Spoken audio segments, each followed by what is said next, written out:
ॐ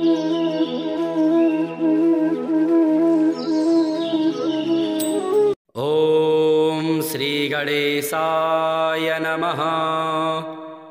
अथ श्री आदित्यस्तोत्रम्। नवग्रहाणां सर्वेषां सूर्यादीनां पृथक् पृथक् पीडा च दुःसहा राजं जायते सततं नृणां। पीडानाशाय राजेन्द्र नामानि शृणु भास्वतः। सूर्यादीनां च सर्वेषां पीडा नश्यति शृण्वतः। आदित्य सविता सूर्यः पूषार्कः शीघ्रगो रविः।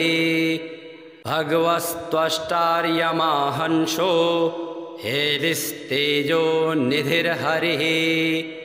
दिननाथो दिनकरः सप्तसप्तिः प्रभाकरः। विभावसुरवेदकर्ता वेदांगो वेदवाहनः। हरिर्दस्वः कालवक्त्रः कर्मसाक्षी जगत्पतिः। पद्मनिबोधको भानुर्भास्करः करुणाकरः। द्वादशात्मा विश्वकर्मा लोहितांगस्तमोनुदः। जगन्नाथो रविन्दाक्षः कालात्मा कश्यपात्मजः। भूताश्रयो ग्रहपतिः सर्वलोकनमस्कृतः। शङ्काशोभाश्वान्दितिनन्दनः ध्वान्ते भसिंहः सर्वात्मा लोकनेत्रो विकर्तनः।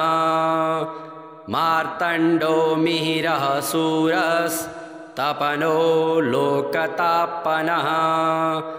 जगत्कर्ता जगत्साक्षी शनैश्चरपिता जयः। सहस्ररश्मिस्तरणिर्भगवान् भक्तवत्सलः।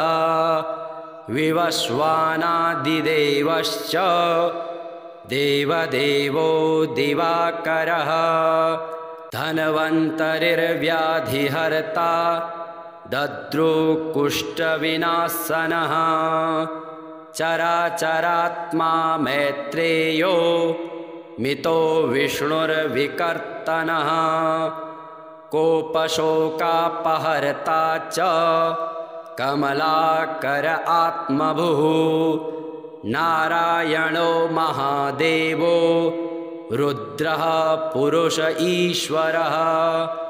जीवात्मा परमात्मा च सूक्ष्मात्मा सर्वतोमुखः। इन्द्रो नलो यमश्चैव नैऋतो वरुणो नीलः। श्रीद ईशान इन्दुश्च भौमः सौम्यो गुरुः कविः। सौरिर्विधुन्तुदः केतुः कालः कालात्मको विभुः। सर्वदेवमयो देवः कृष्णः कायप्रदायकः। य एतैर्नामभिर्मर्त्यो भक्त्या स्तौति दिवाकरम्। सर्वपापविनिर्मुक्तः सर्वरोगविवर्जितः। पुत्रवान् धनवान् श्रीमान् जायते सनः संशयः। रविवारे पठेद्यस्तु नामान्येतानि भास्वतः। पीडाशान्तिर्भवेत्तस्य ग्रहाणां च विशेषतः। सद्यः सुखमवाप्नोति चायुर्दीर्घं च निरुज्जम्। नवग्रहाणां सर्वेषां सूर्यादीनां पृथक् पृथक् पीडा च दुःसहा राजं जायते सततं नृणां। पीडानाशाय राजेन्द्र नामानि शृणु भास्वतः सूर्यादीनां च सर्वेषां पीडा नश्यति शृण्वतः आदित्य सविता सूर्यः पूषार्कः शीघ्रगो रविः भगवस्त्वष्टार्यमाहंसो हेलिस्तेजो निधिर्हरिः दिननाथो दिनकरः सप्तसप्तिः प्रभाकरः विभावसुरवेदकर्ता वेदांगो वेदवाहनः हरिर्दस्वः कालवक्त्रः कर्मसाक्षी जगत्पतिः पद्मनिबोधको भानुर्भास्करः करुणाकरः द्वादशात्मा विश्वकर्मा लोहितांगस्तमोनुदः जगन्नाथो रविन्दाक्षः कालात्मा कश्यपात्मजः भूताश्रयो ग्रहपतिः सर्वलोकनमस्कृतः शङ्काशोभाश्वान्दितिनन्दनः ध्वान्ते भसिंहः सर्वात्मा लोकनेत्रो विकर्तनः मार्तण्डो मिहिरः शूरस्तपनो लोकतापनः जगत्कर्ता जगत्साक्षी शनैश्चरपिता जयः सहस्ररश्मिस्तरणिर्भगवान् भक्तवत्सलः विवस्वानादिदेवश्च देवदेवो दिवाकरः धन्वन्तरिर्व्याधिहर्ता दद्रुकुष्ठविनाशनः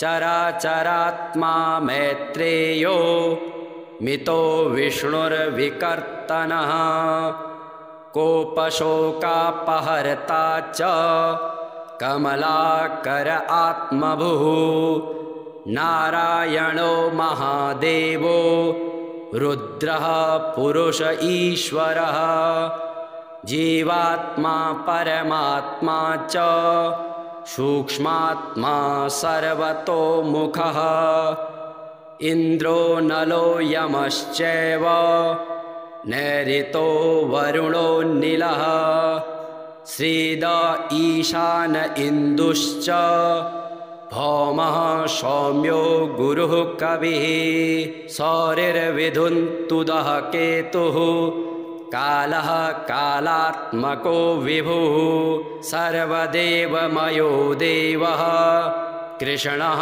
कायप्रदायकः य एतैर्नामभिर्मर्त्यो भक्त्या स्तौति दिवाकरम् सर्वपापविनिर्मुक्तः सर्वरोगविवर्जितः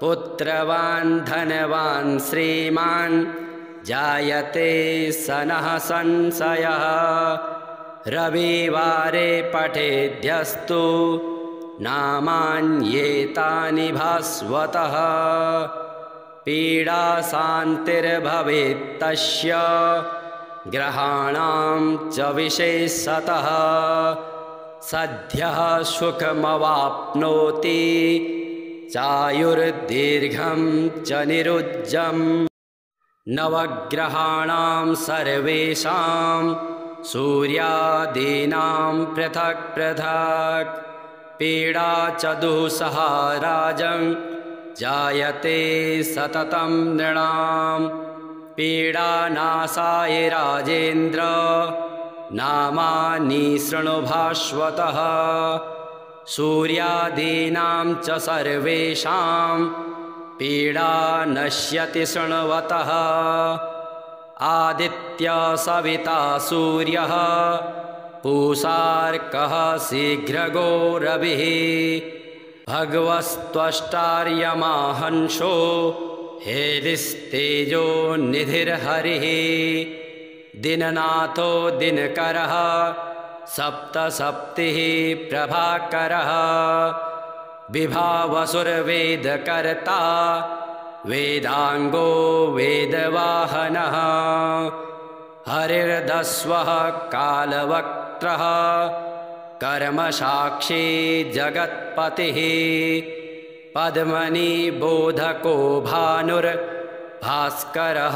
करुणाकरः द्वादशात्मा विश्वकर्मा लोहितांगस्तमोनुदः जगन्नाथो रविन्दाक्षः कालात्मा कश्यपात्मजः भूताश्रयो ग्रहपतिः सर्वलोकनमस्कृतः शङ्काशोभाश्वान्दितिनन्दनः ध्वान्ते भसिंहः सर्वात्मा लोकनेत्रो विकर्तनः मार्तण्डो मिहिरः शूरस्तपनो लोकतापनः जगत्कर्ता जगत्साक्षी शनैश्चरपिता जयः सहस्ररश्मिस्तरणिर्भगवान्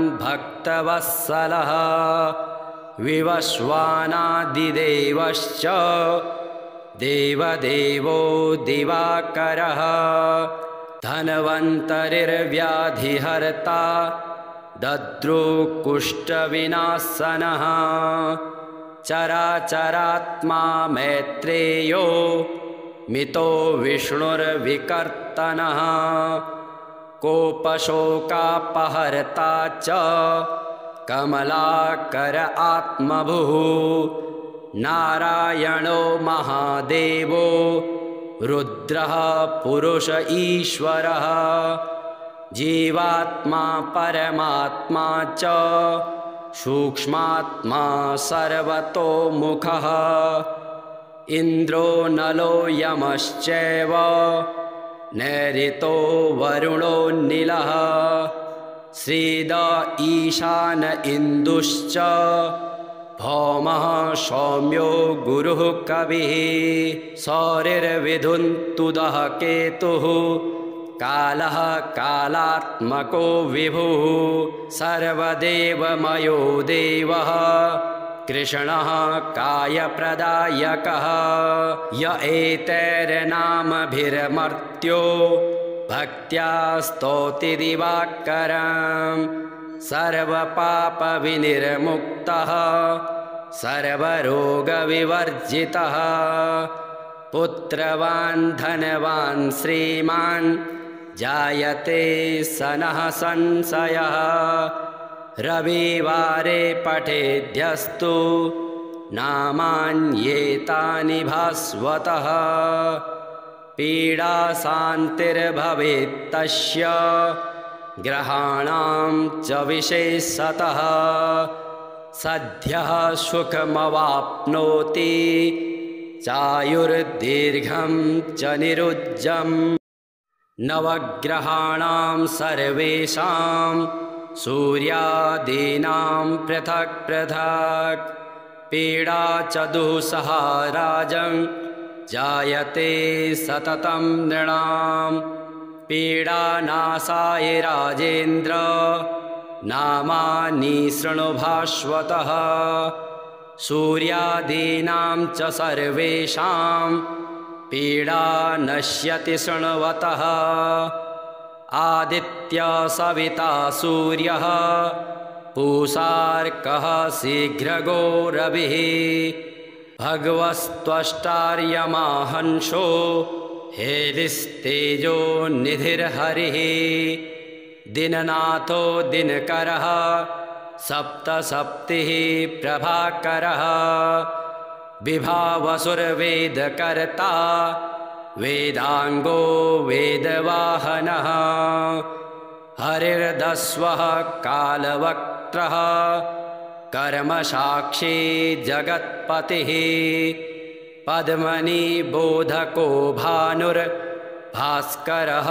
करुणाकरः द्वादशात्मा विश्वकर्मा लोहितांगस्तमोनुदः जगन्नाथो रविन्दाक्षः कालात्मा कश्यपात्मजः भूताश्रयो ग्रहपतिः सर्वलोकनमस्कृतः शङ्काशोभाश्वान्दितिनन्दनः ध्वान्ते भसिंहः सर्वात्मा लोकनेत्रो विकर्तनः मार्तण्डो मिहिरः सूरस्तपनो लोकतापनः जगत्कर्ता जगत्साक्षी शनैश्चरपिता जयः सहस्ररश्मिस्तरणिर्भगवान्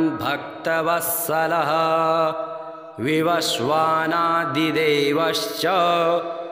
देवदेवो दिवाकरः धन्वन्तरिर्व्याधिहर्ता दद्रुकुष्ठविनाशनः चराचरात्मा मैत्रेयो मितो विष्णुर्विकर्तनः कोपशोकापहर्ता च कमलाकर आत्मभुः नारायणो महादेवो रुद्रः पुरुष ईश्वरः जीवात्मा परमात्मा च सूक्ष्मात्मा सर्वतोमुखः इन्द्रो नलो यमश्चैव नैऋतो वरुणो नीलः श्रीद ईशान इन्दुश्च भौमः सौम्यो गुरुः कविः सौरिर्विधुन्तुदः केतुः कालः कालात्मको विभुः सर्वदेवमयो देवः कृष्णः कायप्रदायकः य एतैर्नामभिर्मर्त्यो भक्त्या स्तौति दिवाकरम् सर्वपापविनिर्मुक्तः सर्वरोगविवर्जितः पुत्रवान् धनवान् श्रीमान् जायते सनः संशयः रविवारे पठेद्यस्तु नामान्येतानि भास्वतः पीडाशान्तिर्भवेत्तस्य ग्रहाणां च विशेषतः सद्यः सुखमवाप्नोति चायुर्दीर्घं च निरुज्जम् नवग्रहाणां सर्वेषां सूर्यादीनां पृथक् पृथक् पीडा च दुःसह राजन् जायते सततं नृणां पीडानाशाय राजेन्द्र नामानि शृणु भास्वतः सूर्यादीनां च सर्वेषां पीडा नश्यति शृण्वतः आदित्य सविता सूर्यः पूषार्कः शीघ्रगो रविः भगवस्त्वष्टार्यमाहंसो हेलिस्तेजो निधिर्हरिः दिननाथो दिनकरः सप्तसप्तिः प्रभाकरः विभावसुरवेदकर्ता वेदांगो वेदवाहनः हरिर्दस्वः कालवक्त्रः कर्मसाक्षी जगत्पतिः पद्मनिबोधको भानुर्भास्करः करुणाकरः द्वादशात्मा विश्वकर्मा लोहितांगस्तमोनुदः जगन्नाथो रविन्दाक्षः कालात्मा कश्यपात्मजः भूताश्रयो ग्रहपतिः सर्वलोकनमस्कृतः शङ्काशोभाश्वान्दितिनन्दनः ध्वान्ते भसिंहः सर्वात्मा लोकनेत्रो विकर्तनः मार्तण्डो मिहिरः सूरस्तपनो लोकतापनः जगत्कर्ता जगत्साक्षी शनैश्चरपिता जयः सहस्ररश्मिस्तरणिर्भगवान् भक्तवत्सलः विवस्वानादिदेवश्च देवदेवो दिवाकरः धन्वन्तरिर्व्याधिहर्ता दद्रुकुष्ठविनाशनः चराचरात्मा मैत्रेयो मितो विष्णुर्विकर्तनः कोपशोकापहर्ता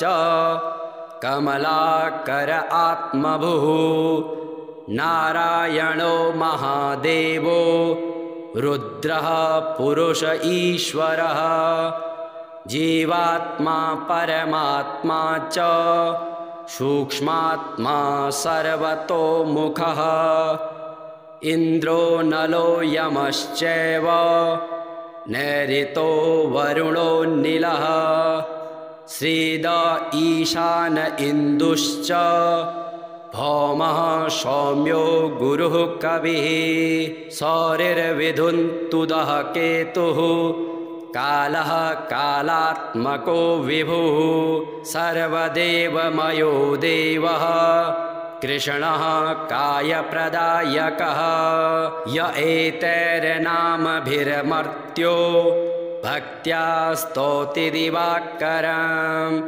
सर्वपापविनिर्मुक्तः सर्वरोगविवर्जितः पुत्रवान् धनवान् श्रीमान् जायते सनः संशयः रविवारे पठेद्यस्तु नामान्येतानि भास्वतः पीडाशान्तिर्भवेत् तस्य ग्रहाणां च विशेषतः सद्यः सुखमवाप्नोति चायुर्दीर्घं च निरुज्जम्